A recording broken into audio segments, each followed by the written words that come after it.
Bonjour et bienvenue à cet atelier offert fièrement par le CFORP, le Centre franco-ontarien pour les ressources pédagogiques, ainsi que l'AFEMO, l'Association francophone pour l'enseignement des mathématiques en Ontario, dans le cadre des Instituts 24-24. Aujourd'hui, cet atelier vous permettra de découvrir concrètement comment utiliser le matériel de manipulation pour développer une compréhension du raisonnement géométrique, de la position et du déplacement pour les élèves du cycle primaire. Je suis ravie d'être avec vous aujourd'hui. Je suis votre animatrice, Luana Mercer, accompagnatrice systématique de la maternelle à la 8e année pour le Conseil scolaire catholique Providence. Si vous voulez prendre des notes ou vous voulez avoir accès à cette présentation, veuillez scanner le code QR qui se trouve à l'écran. J'ai ajouté des liens vers quelques ressources qui pourraient vous intéresser. Je vais vous donner quelques minutes pour faire cela.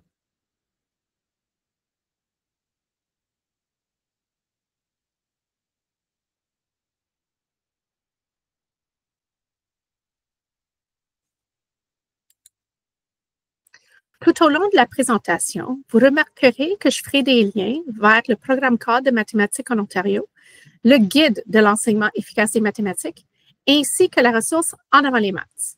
Et si vous cliquez sur chacune des tuiles ici, vous allez pouvoir avoir accès à la ressource telle qu'elle. Observez cette image.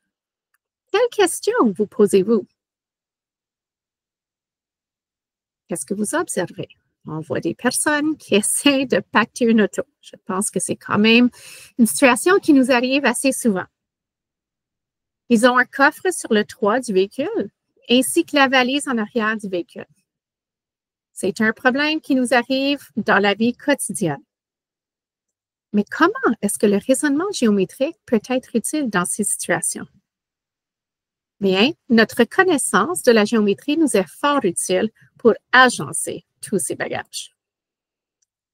Le sens de l'espace est la conscience intuitive que l'on a de son environnement et des objets qui s'y retrouvent.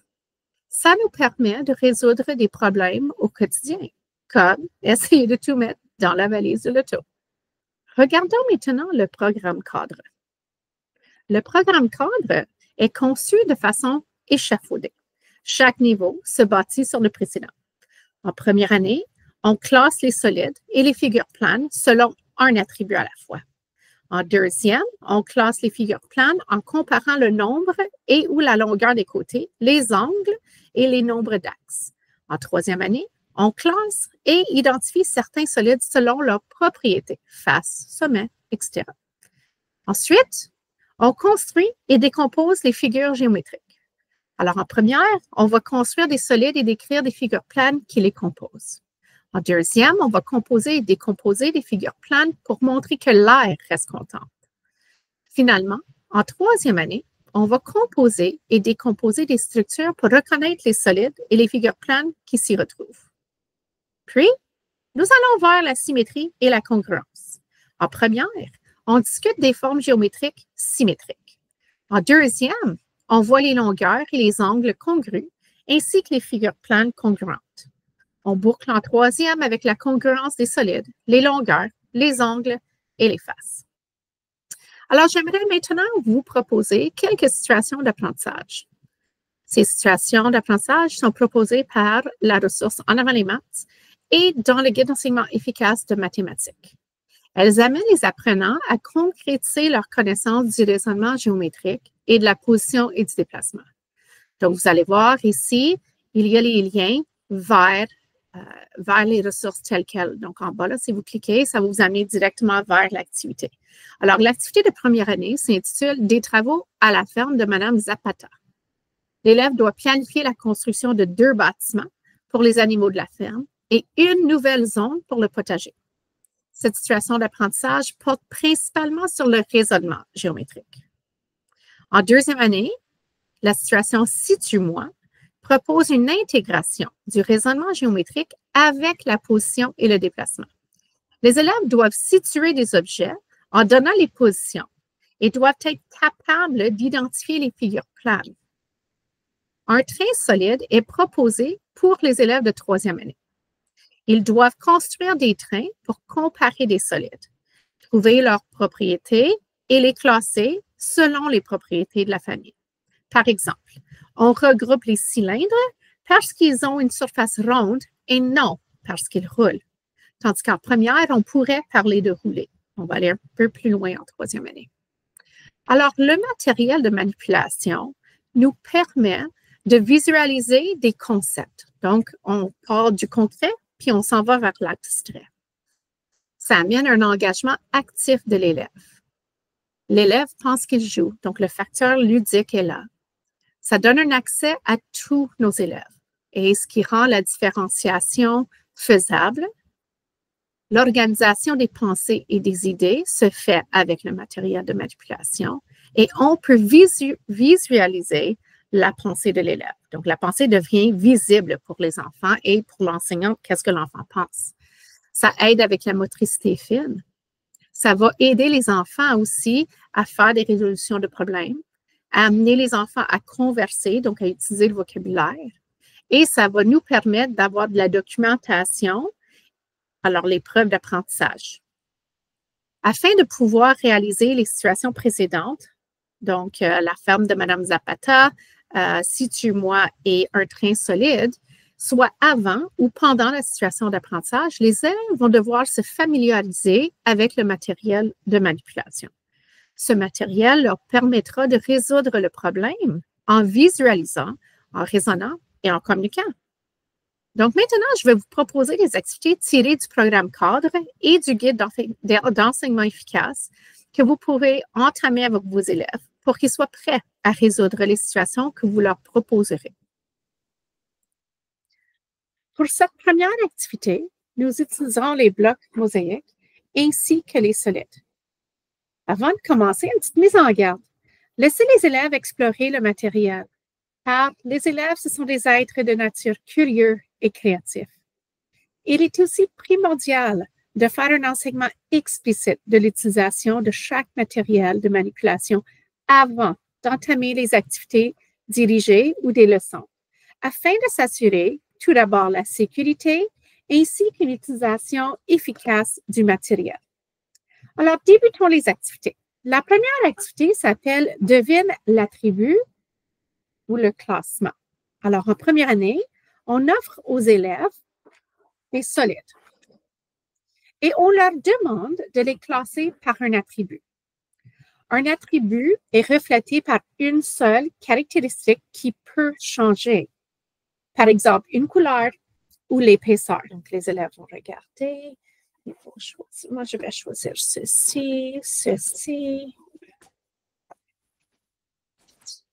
Et je vais faire un groupe avec ces trois solides. Alors, quels pourraient être mes deux attributs? Alors, le premier attribut, c'est le fait que chaque solide a une surface circulaire. Et mon deuxième attribut, c'est que tous ces solides-là roulent. Avec les blocs mosaïques, on pourrait faire la même activité, demander aux élèves de faire un premier tri. Alors, l'élève va peut-être trier par couleur pour commencer. Et là, on pourrait être plus spécifique et leur demander, pouvez-vous me trier avec seulement 2 groupes?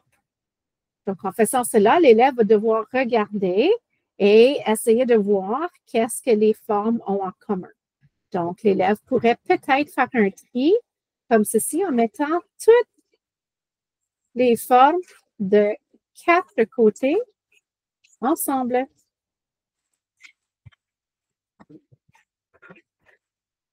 Donc, l'attribut ici serait 4 côtés. Ce jeu pourrait se jouer en équipe de 2 aussi. En deuxième année, on va se servir des propriétés géométriques pour faire le même jeu.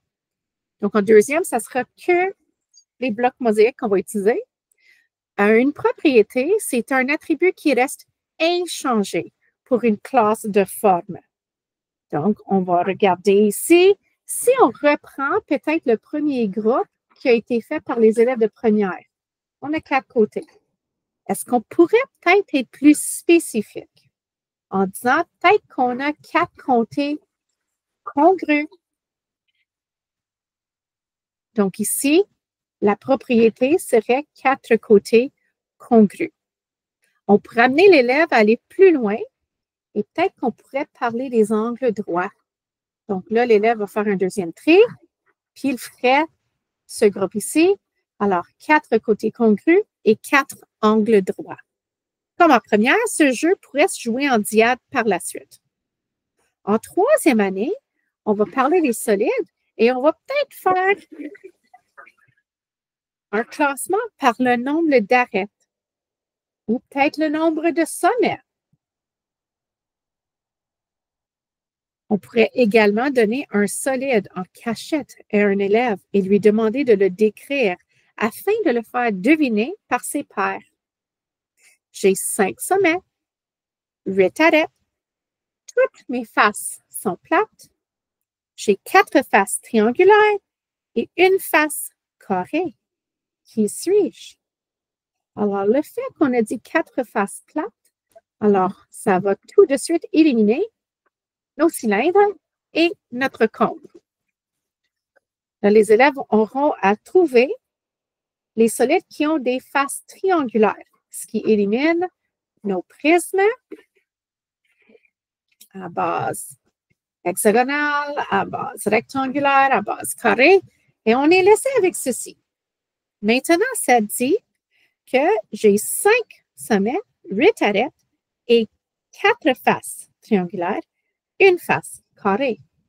Donc, 4 faces triangulaires avec une face carrée nous laisse avec la pyramide à base carrée. En utilisant un géoplan, les élèves peuvent développer leur raisonnement géométrique. Un géoplan, c'est une petite planche sur laquelle on retrouve des petites punaises ou des petits clous. Une élastique sert d'instrument pour construire les formes géométriques sur la planche. Alors, encore une fois, petite mise en garde, leçon explicite de comment l'utiliser pour pas que personne se blesse et il n'y a pas d'élastique volante dans vos salles de classe. Alors, voici quelques possibilités. En première année, l'enseignant pourrait donner un attribut. Par exemple, une figure plane à 4 côtés. Et là, les élèves pourraient faire une figure plane à 4 côtés.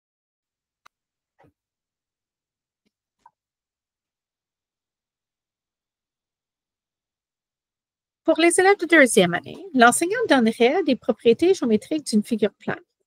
Par exemple, une figure plane ayant 4 angles droits, 2 paires de côtés congrus. Alors, l'élève pourrait faire le droit,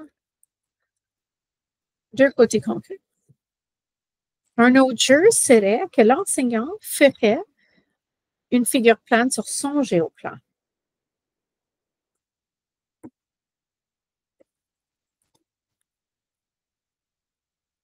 L'élève se retrouve en équipe. Le premier élève vient, recopie la figure plane qui a été faite par l'enseignante. Il va faire un petit changement. Il va donner le géoplan au prochain élève qui va faire un autre changement.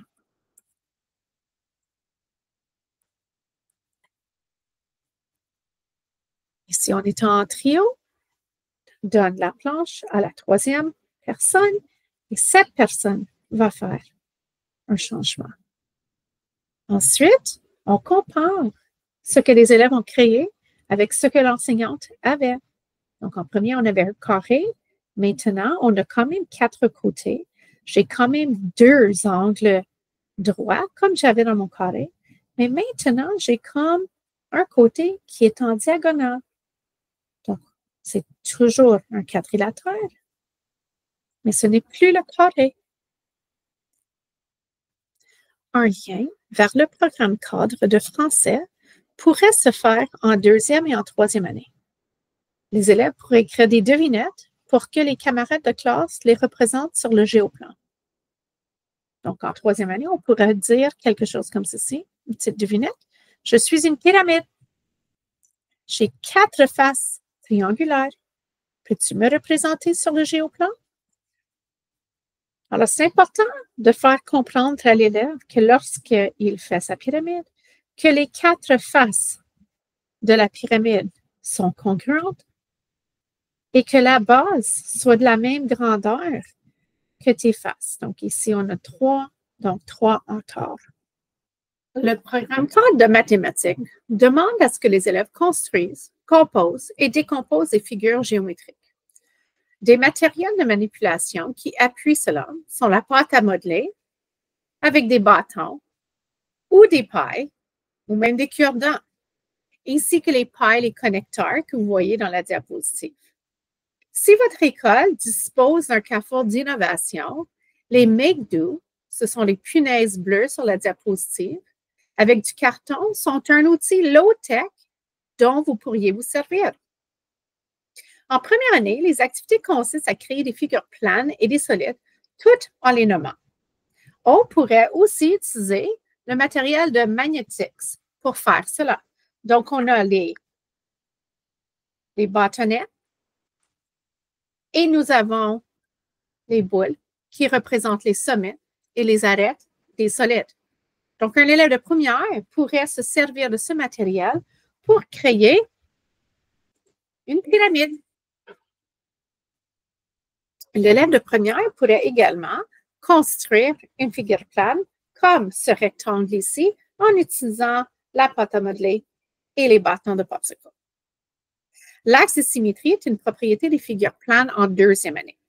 Alors, les élèves pourront d'abord construire la figure plane et utiliser un bâton pour démontrer un axe de symétrie, comme ceci. Petite mise en garde, nous ne voulons pas qu'ils ajoutent un sommet ou un coin au milieu des segments. Alors, c'est important de juste placer l'axe de symétrie et non pas d'utiliser de la pâte à modeler pour le faire. Afin de profiter de ce matériel, les élèves de troisième année pourront recevoir le développement d'un solide, tel qu'un rectangle et 4 triangles. Ils auront premièrement à créer les figures planes et ensuite l'assembler pour créer le solide. En troisième année, on peut faire un lien vers le programme cadre de sciences et technologies qui dit que les triangles sont utilisés pour renforcer et stabiliser une structure et les prismes rectangulaires sont souvent utilisés parce qu'ils sont faciles à empiler. Alors, on pourrait demander aux élèves de créer une structure qui supportera la charge la plus lourde en utilisant uniquement du papier et du ruban gommé et des ciseaux. Les tangrammes, aussi connus comme blocs logiques, peuvent servir de repère pour les solides en première. On pourrait leur donner une figure plane, comme celle-ci, le rectangle, et leur demander de trouver un objet de la classe où ils voient cette figure. Par exemple, peut-être que l'élève voit le rectangle dans une boîte de mouchoirs.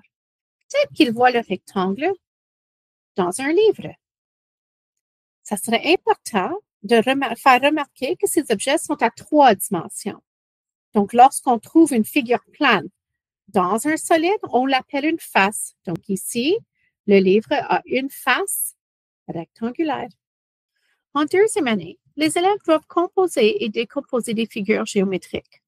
On pourrait leur demander de créer une forme géométrique quelconque et de la tracer sur du papier quadrillé. Ensuite, noter quelle figure plane qu'ils ont utilisée. Avec les mêmes figures planes, créer une nouvelle forme géométrique et la tracer sur du papier quadrillé. Encore une fois, décrire les figures géométriques qui ont été utilisées. Ensuite, compter l'air des deux figures. Que remarque-t-il? L'air reste pareil. Pourquoi? Car l'air de chaque figure plane est constante, peu importe où on la place sur la feuille.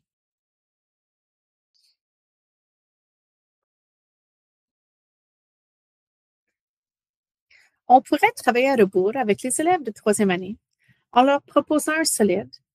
Ils auront à trouver les figures planes du développement. Donc, on pourrait dire aux élèves, trouvez le développement du cube. Peut-être que l'élève aurait besoin de venir prendre le matériel de manipulation du cube pour pouvoir voir qu'il y a 6 faces carrées. Alors, il se peut que vos élèves trouvent 6 carrés comme ceci. Donc, vous voyez 6 carrés, oui, c'est bel et bien cela. Mais il faudrait faire remarquer aux élèves que lorsque nous faisons le développement d'un solide, que les faces doivent être de la même grandeur. Alors, ces deux carrés-là sont trop petits. Donc, il faudrait aller chercher des carrés plus grands pour trouver le développement du cube. Et là, l'élève pourrait les placer à ce que nous voyons les 6 faces carrées du cube. Les miras, les blocs mosaïques, les tangrammes ou les blocs logiques et les cubes emboîtables seraient du matériel à préconiser pour l'enseignement de la symétrie et de la congruence. Le miroir agit comme un miroir.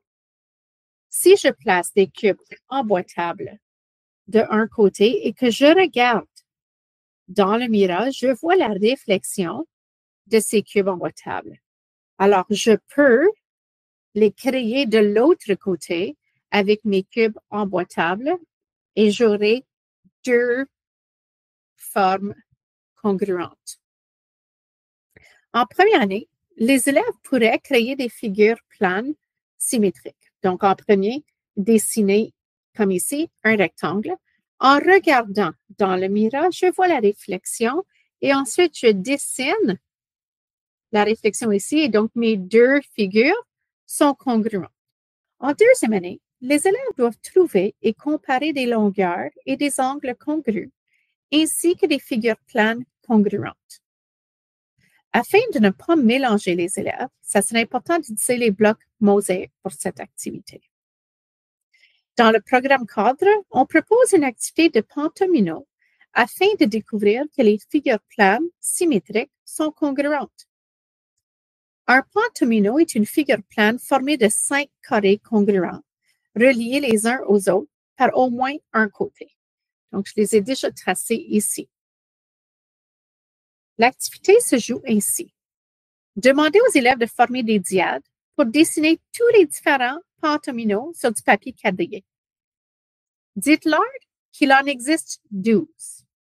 Alors, j'en ai dessiné ici 4 seulement. Au fur et à mesure que les élèves créent leurs pentominos, elles et ils devraient éliminer ceux qui sont congruents, de sorte à n'avoir que des pentominos uniques. Alors, là viendra l'utilisation de notre miroir. Quand je mets le miroir au milieu de mes deux pentominos, je vois que les deux pentominos sont congruents. Donc, je vais devoir éliminer ces deux-là. Une fois l'exercice terminé, discuter avec eux des stratégies utilisées pour s'assurer que les pentominos étaient uniques. Les élèves de troisième année doivent explorer les longueurs et angles congrus et les faces congruentes dans les solides. Même forme et grandeur, pareil lorsqu'elles sont superposées. Donc, avec un nombre de cubes emboîtables, ils peuvent créer des solides congruents. Alors, si je commence ici avec 5 cubes emboîtables, je pourrais créer la même forme pour qu'elle soit congruente. Je pourrais même utiliser le miroir, qui est un miroir, donc c'est inverse, pour créer mes deux figures congruentes. Avec 6 cubes emboîtables, je pourrais créer quelque chose comme ceci. Avec 8 cubes emboîtables, je pourrais créer quelque chose comme ceci.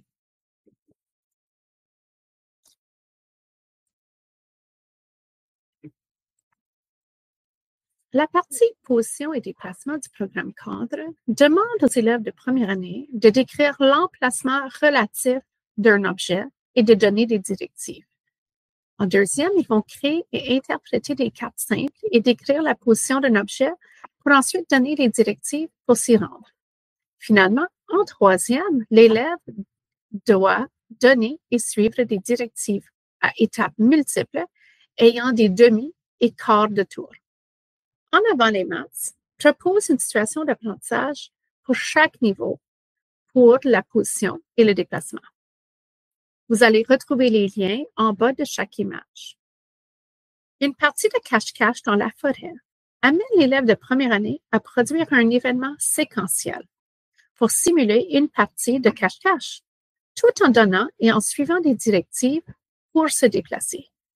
Il y a un lien au codage dans cette situation d'apprentissage. Lance et compte offre l'élève de deuxième année un lien vers la littératie statistique, car il doit examiner les données pour aider à déterminer l'équipe de hockey gagnante. Ensuite, il doit déterminer quel chemin mènera les joueurs à de meilleurs tirs au but sur la patinoire. À la course permet l'élève de troisième année de faire des liens avec les nombres et la mesure. Il doit planifier et écrire les directives pour compléter le trajet d'une course de 1 km dans un quartier fictif à partir d'une carte de ce dernier.